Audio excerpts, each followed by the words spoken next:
Corby Face and Body Specialist presents Ftalk. The fans here want the siblings to get it. Oh! It goes out! Tinaguri ang The Legends of Philippine Badminton ang magkapatid na Kennie at Kennie Asuncion. Kinilala bilang pinakamagaling na Filipino athletes sa kasaysayan ng badminton. Ngayon, kamustahin natin ang isa sa magkapatid na Asuncion na si Kennie. Dito yan sa Ftalk.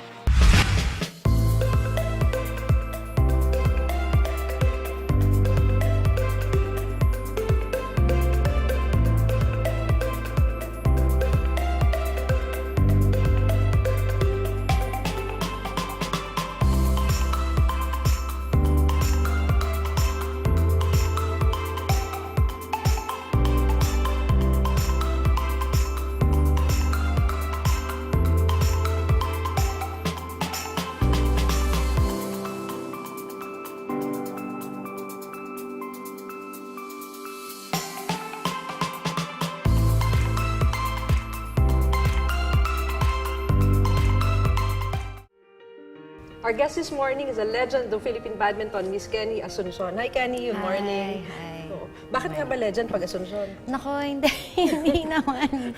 Well, it's just that the whole family really loves badminton, I guess. So, I think from my father to us, to the next generation, I think everybody's into badminton. So, ang nag-influence yung father mo? Yes, At yes. what age ka pinag-badminton? Well, kasi siya yung nagbabadminton, so I would just tag along. I was around 4 years old. That time, masakitin ako, nagko-convulsion. So, pag may mga competition siya, sama kami ng mom ko. Ikaw taga-dala ng tubig? Taga-dala ng tubig, oo.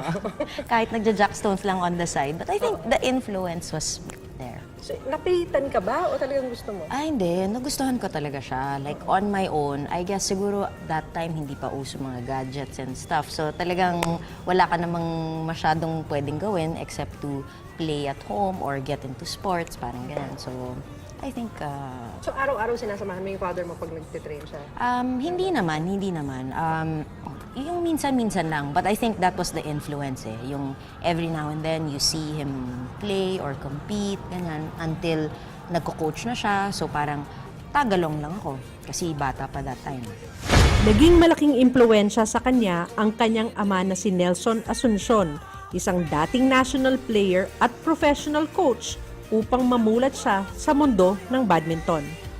Naging gabay niya ito hanggang sa mahasa at maging tanyag na badminton player. So your father started it as a badminton player. Yes. Kailan ka pumasok? Naging player ba kayong dalawa o nung nag-coach na siya kaysa kung naging badminton player? Nung nagko-coach na siya, then slowly, parang slowly we started training. Una, parang saling pusa lang eh. Parang sa singit lang ng konti kasi syempre bata, tapos hindi pa ganun kataas ang level. So, nauuna syempre the stronger ones. Tapos parang lang kami, parang saling pusa, ganyan. Until eventually, kami na mismo yung parang main na tinitrain. So ilang taon nga nung nag-start ka ng training?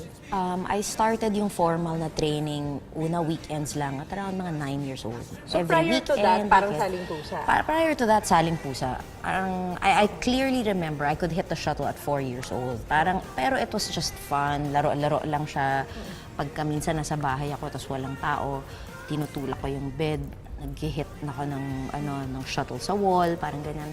I loved it that much na nobody had to tell me, do this or do that. Parang talagang gusto ko siya. Pero 5 taon yung lumipas eh, let's say from 4 years old up to 9. Pinag-formal training ka na ba dahil gusto ng tatay mo na medyo mas seryosohin mo yung badminton? Not really. I think mas nakita niya sa akin na gusto ko na. Parang aside from yung, syempre on a daily basis, yung gusto ko sumama, pag alam kong may coaching siya, gusto ko sumama. Aside from that, I guess talagang nakitaan niya na gusto ko talaga. Wala namang bias na, yung anak ko, papagalingin ko yan. Definitely not. On the contrary, mas hard siya sa amin. Parang he would always say, kayo being my kids, you always have to be better kung gusto mong kayo yung pipiliin ko. So let's say I'm gonna pick someone to play for the team, you have to be much better than someone your age. Kasi kung hindi, I'll have to pick the other one. So in other words, ayaw niyang mapintasan na, porke anak mo yan, yan yung pinush mo. Yes. He was very conscious siya with that. So, I believe na by the time na he was picking us, I think hindi, parang alam niyang ready na kami. So what's a typical day for you nung player ka? Let's say, nung seriously na nagko-compete ka na. Kasi you were also studying at that time. Yes. So, yung time na actively competing abroad, first year college ako nun sa UP. So, a normal day would be training first, then papasok for... Training ng umaga? Training ng umaga, tapos papasok, aaral sa class, ganyan. Tapos uwi, training ulit. Pagka summer, hindi kailangan mag-summer classes. So then, sumisingit kami ng three sessions a day. Parang ganun. And if there's a chance to train abroad, then we do that too. Hindi ba mahirap yun? Kasi papasok, magte-train ka, tapos pagod ka, o hindi mo nararamdaman yung pagod. And then you go to school. Actually, I think it's just a routine. Parang yun ang worry ng most parents na, ayokong sobrang pagod yung kids ko when they go to school, pagod sila. But actually, you just, you fix their lifestyle lang to be more, sila parang may direction in the sense na, alam ko maaga ako gigising. What happens? Maaga ako matutulog. Nag-adapt yung body mo. Yes, parang mag-a-adjust ka. Kasi since sobrang gusto mong gumaling, gusto mo lumakas, ikaw na kusang mag-aayos ng schedule mo. But you were able to do your school work. Paano yung mga homework mo? After training sa gabi, then pag-uwi, I think that gives you the discipline to prioritize things. Ano bang priority mo? Siyempre, it's school and sports. Everything else must come second na. Okay, ano yung nagka-come in second? Kasi you go to school, and then you train. Meron ka pa bang oras para sa ibang bagay? Meron naman, pero syempre mas less na siya. So, that would mean yung mga hanging out with friends or going to family reunions or whatever. Kaya usually pag mga reunions late kami or yung ganun pag kami dinner, kasi galing kaming training. So, yeah, it's a bit of an adjustment lang. Nung medyo tumanda ka na, mature ka na, paano ka nakakapag-date? Ina-assume natin na matanda ka na. Nung time na pinapayagan ka na ng magulang mo mag-date, paano yun? Pwede naman kasi minsan-minsan kung wala namang gagawin sa class, di ba? Pwede na sigurong i-lunch na lang yun or... lang. May restrictions ba doon sa pag-date mo? Siyempre, meron naman. Pero it's not like the regular kids na parang they can do it often, they can go out with friends often, they can go on dates anytime they want to. Of course, very limited.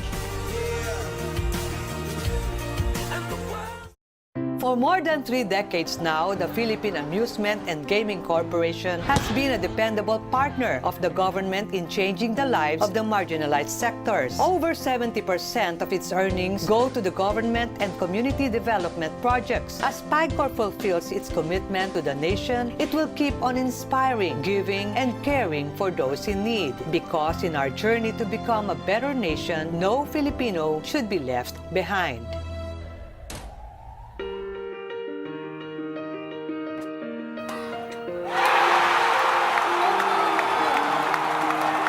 It is Asia with a 1-point lead.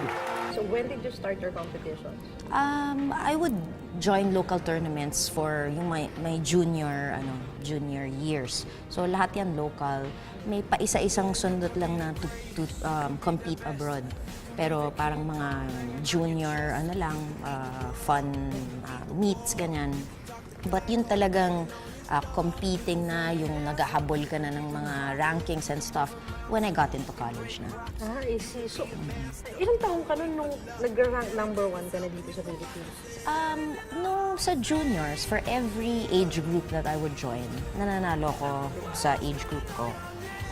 It was my dad's thing na ayaw niya yung to go ahead of, let's say, yung tatalunin mo yung next age group para to see kung, kasi parang he wants to, na pag ready ka na, then we move forward. So parang, kumbaga, parang ginaid niya in that aspect. And you play singles? I play singles, I play doubles. Dati it was ladies singles and ladies doubles. juniors, girls singles, girls doubles, until eventually nasa open na ako, ladies singles and ladies.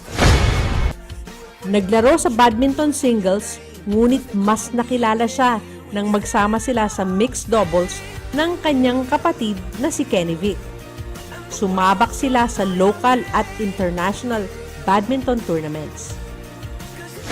Pero yung time na sikat yung badminton dito sa Pilipinas, parang ang naririnig ng pangalan is Kennie Asuncion and Kennie Vic Asuncion eh. Diba? So nasa mixed doubles kayo. Yes, that time nasa mixed na kami. Parang we were slowly building our rank. Parang medyo umaangat ng konti ang ranking. So mas napapansin tayo. So parang I'd like to think na swerte kami that at that time na we were actively playing, parang dun nag-boom ang badminton. I see. Anong international competitions ang inam? Well, ang dami namin nasalihan na mga international tournaments kasi that's how you garner yung points mo. So, basically, almost all of Asia, some countries in the US, Europe, parang ganun. So, talagang, kasi may ano yan eh, kumbaga may minimum yun if you're trying for the Olympics. Meron bang pressure pag nagko-compete? Yung tipong sumasakit yung tiyan mo? For me, in my case, hindi naman ano, I mean, I have to admit na of course, yung may nervousness, but then, it was more of yung kasi gusto mo maglaro, gusto mo mag-compete. So it's more of excitement pagpapasok ka sa court. Nervous wreck ka ba sa court o yung kalmado ka lang? That, tina-train din yon. Yung parang handling yung kaba, yung excitement, yung managing yung emotions that are very, very strong. So which means you're calm when you're in court? Yes. And I think it helps na like so my dad is the coach, nasa side lang siya, pwede siya mag-coach ng in between breaks. So pag may break, he'll come in, tapos he'll give us a few tips, tapos we'll continue playing. Eh, yung partner mo, kalmado naman ba? Baka mamaya kalmado ka pagkatapos ng partner mo. Hindi. Si Vic is, although he's younger than me, he's very, I would say he's very matured in terms of yung sa court. Not passionate. Very passionate too, but parang matured siya eh. Kasi usually, di ba, ang feeling natin as girls tayo yung mas matured, pero he handled himself well. And syempre, I would say na may times na ako yung mas parang, or on days that I would play bad, siya yung magre-remind na, it's okay, parang let's just play it, parang ganun. So it's a give and take, Sino yung mas sumisigaw sa court? Yung yes, o kaya yung di ba? I think siguro... O kaya nagbabali ng badminton racket. Hindi. Well, ako yung masigaw sa court kasi, Vic, it's more of, kunin mo na, parang ganun. But, in terms of yun, sa sigaw, siguro ako yung mas masigaw, but siya, ang sigaw niya is more of parang let's go, parang ganun. Ilang racket lang nawasak mo? Ay, hindi Walang ganun? Wala ako. Wala kang pinumpok na kalaban, gano'n? Wala naman. Kasi, pati yun kasama sa discipline namin. Like, of course, it's not to say na hindi yung temper namin. Of course, every now and then when we train, minsan wala ka sa mood, mainit ulo mo, naiinis ka, gusto mo hampasin yung racket sa floor. But then, yun nga, si Dad, as a coach, he was very strict with this. At dahil sa angking husay, kinilala sila bilang kauna-unahang Filipino pair na nakapasok sa World Badminton Championships. Ano yung pinaka-memorable mo na competition? Whether good or bad? Very, very memorable was the one held here in the Philippines, yung MVP Cup. As I always say, yung Asia versus Europe, super siya sa akin. Yung every time I look back at it, talagang parang it brings a smile to my face. Kasi, well, it's the first time the whole ultra was filled with, spectators and I mean, it's not for us lang kasi ang dami na invite na super good talaga, mga high-ranked players. So parang alam ko everybody was there to watch everyone. So parang it was such a fun feeling. Tapos part of it kami, we were participating in it. It brings a certain tapos kami lang yung Pinoy na napili to play for that. Medyo may pressure yun kasi lahat ng crowd nag-cheer for the two of you, no? Well, yun nga, again, it's how your mindset is. Kasi kami at that time, ang nakalaban namin was the world #1 na mixed doubles. So parang sa amin, there's nothing to lose and everything to gain. Parang so, enjoy it. Kasi when you enjoy playing, mas nalalabas mo yung game mo eh. Pero if you let the fear or everything else get the best of you, then sayang. Sa mga naabot niyang tagumpay, hindi rin maiiwasang balikan ang pagkabigo at hirap na kanyang pinagdaanan. Pero may pagkakataon na parang feeling mo na out of focus ka. Kasi either kinabahan ka sa game or meron kang iniisip na personal or... Oh, definitely. Kung frustrations pag-uusapan, syempre marami-rami rin yun. Parang on those occasions, I would tell my dad, ayoko na dad, quit na ako. Parang that's it for me. Pero I think my dad knows me well enough na alam niya, after 2 days, parang hinahanap na ng katawan ko yung maglaro, mag-training. So, it's just out of frustration that we say those things, but we don't mean them. Parang ganun. Parang sa sobrang love natin yung sport, we would rather stay than actually leave it. But in a particular game, meron na bang ganun na feeling? Ayoko na, quit na ako. Meron naman, syempre, yung may mga instances na, yun nga, hindi pa namin kasama yung dad ko kasi that time, kami lang ng brother ko nagta-travel due to budget constraints na, syempre, an extra person is an extra expense. So, dalawa kami magta-travel, compete kami, tapos may mga close matches na parang ang feeling namin, we should have won, tapos we didn't. After mag-long distance, minsan you're crying, parang inis na inis ka, pikon ka. Tapos parang alam mo, dapat kuha ko na to eh, ganyan. Parang ayoko na, parang I think baka it's time, parang ganyan. So, yung mga ganyan frustrations, those are normal. So I think that shouldn't scare athletes, players, or even parents that have kids that say that. It's out of frustration and it's only for that time being. Pero kung kaya mong, i-refocus yung kid, which I think I'm very grateful for in terms of how my dad was able to refocus us. Alam niya how to get us back into it. Ilang taon ka naging #1 dito sa Philippines? I think from the time I started till the time I retired. Walang nakatalo sa'yo.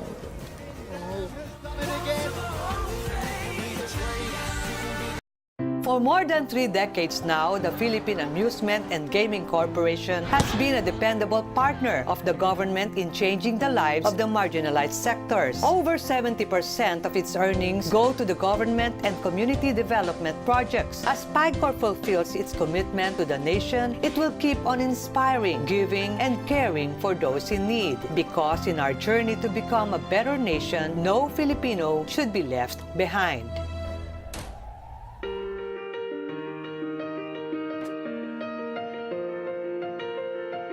Hindi man aktibo ngayon si Kennie sa paglahok sa kompetisyon, nakatutok naman ang kanyang atensyon sa pagtuturo at paghahanda sa mga bagong henerasyon.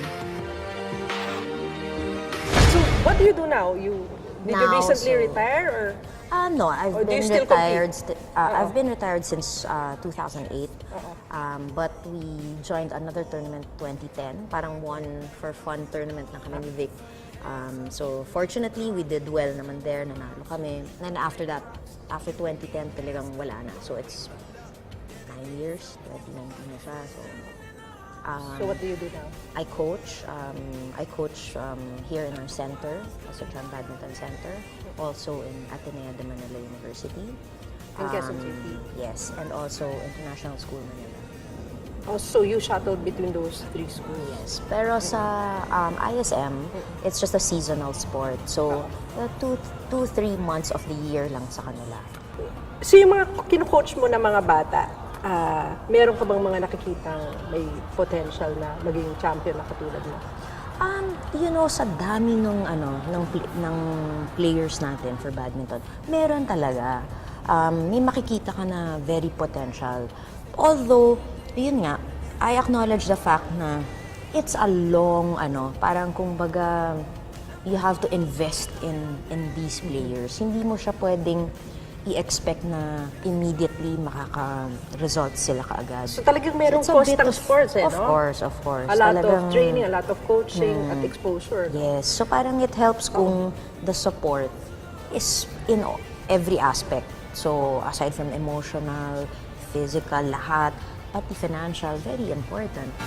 At dahil nga sa angking galing sa paglalaro ng badminton, hindi maiwasang tanungin kung sino sa Asuncion ang susunod sa kanyang yapak.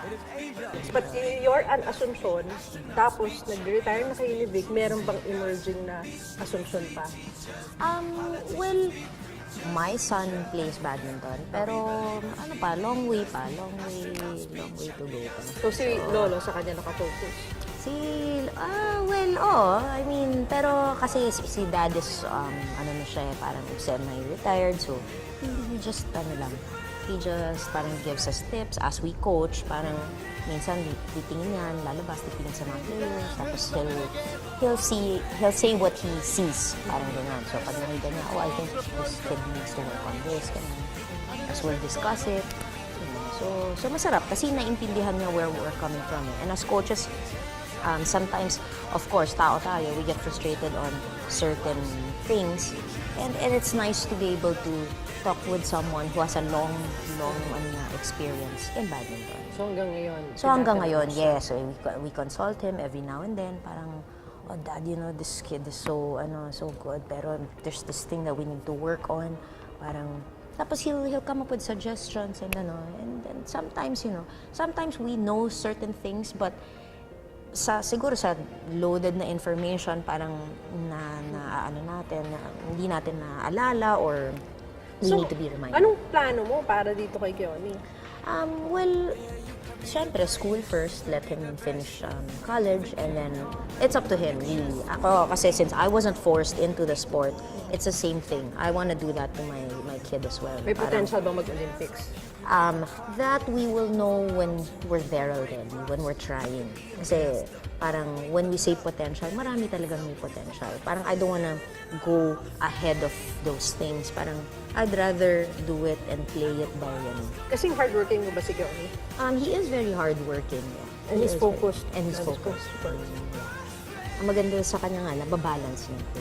Kasi we all know naman it's not easy academically, especially if you're in college, na you're playing in the UAAP, at the same time, you're also studying. So, medyo, I have to give it to him. So, naiintindihan mo naman yung schedule niya kasi Yes. went through the same. Yes. So, when it's off-season, I try not to be as, if it's off-season, sige, take a bit of a break. So, how's your family life? Parang people, uy, Kennie, banding tayo, badminton. Hindi na. Parang we do our best to go on trips kahit na out of town lang, ganyan. Well, kasi our schedules are very, I have a very athletic family.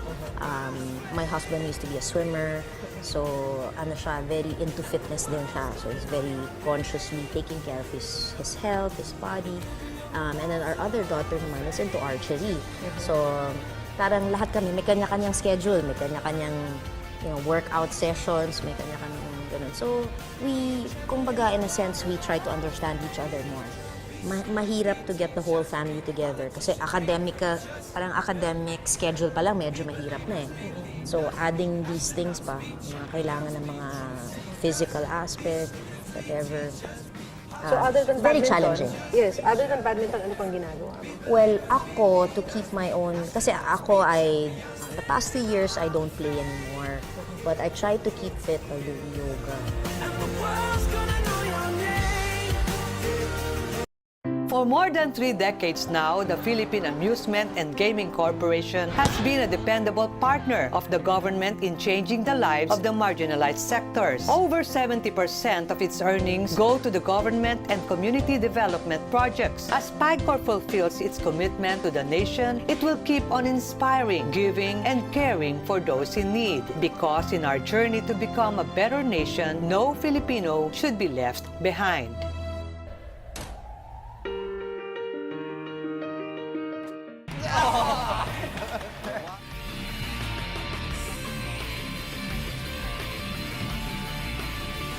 Kayo ang nagmamanage nitong Asuncion Badminton Center, no? Yes, Kayo rin ang coaches. Yes. Anong schedule dito? Kung gusto kong matutong mag-badminton, Well, kasi we separate yung mga beginners, may intermediate, meron yung talagang for competition. So, syempre, yung mga for competition, everyday yan, except Sundays. So, may schedule tayo mga after school, they can train. Pag summer, syempre, mas maraming training time. Pero pagka may classes, ganyan, it's usually just after school. For the beginners, usually sa weekend lang tayo. Saturdays lang siya. but on a daily basis, yung mga gustong maglaro, anong oras sila pwede magpunta dito sa ABC? Yung ano naman, if you just wanna play, you just wanna rent out the court, it's basically open 24/7. You just have to call and ano lang your reservation. Parang, oh, I want it this time, how many courts do I want? Pero pagka yung medyo gusto na, medyo serious training, then there's a time na sinusundan. At yun yung mga may nakaalala ng mga coaches. Yes, yan yung nandyan kami. Hands-on kami in terms of coaching. So pwede ako magpunta dito, pa-coach ko sa'yo. May age limit. May age limit? Talaga? Hindi na joke. Isang inspirasyon na maituturing ang isang Kennie Asuncion sa mga nangangarap na maabot ang narating ng isang badminton legend. Para kay Kennie, ang pagmamahal sa larong badminton ay parte na ng kanyang buhay. Kennie, what is badminton for you? Well, badminton for me is a lifestyle siya. Parang it taught me so many things as well on dealing with many things that was so applicable in life. Parang dealing with managing your emotions, how to be humble when you win, how to take a defeat. So it's the best. I think getting into badminton was the best thing for me. Okay, thank you very much. Ilang taong ka naging number 1 dito sa